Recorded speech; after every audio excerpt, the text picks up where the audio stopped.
Actuellement en retrait sur le marché stratégique des terres rares, le continent africain se prépare à une expansion majeure avec l'entrée en service prévue de 8 nouvelles mines en Tanzanie, en Angola, au Malawi, en Ouganda et en Afrique du Sud. Ainsi, les pays africains devraient contribuer pour 9% à l'approvisionnement mondial en terres rares d'ici 2029, indique un récent rapport de Benchmark Mineral Intelligence.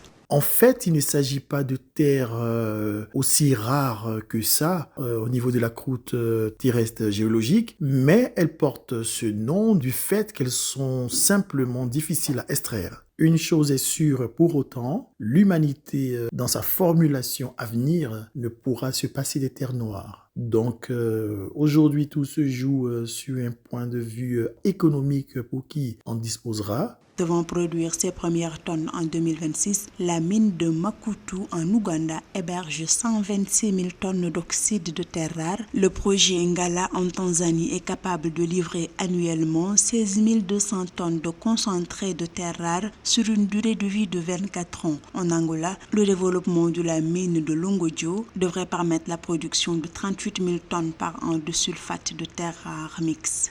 Bien entendu, les pays africains qui font office de précurseurs dans cette industrie nouvelle de l'extraction des terres rares sont à encourager et surtout à féliciter parce qu'il ne peut venir à l'idée de personne de croire que l'Afrique en tant que grenier minier du monde entier ne dispose pas de terres rares. Les terres rares sont des minerais stratégiques qui comprennent un ensemble de 17 métaux essentiels aux technologies de pointe, notamment l'industrie automobile, la défense, le secteur de l'énergie éolienne ou encore électronique. L'augmentation prévue de la production en Afrique pourrait potentiellement réduire la dépendance actuelle des marchés mondiaux vis-à-vis de sources d'approvisionnement concentrées en Chine qui dominent plus de 70% de l'offre mondiale.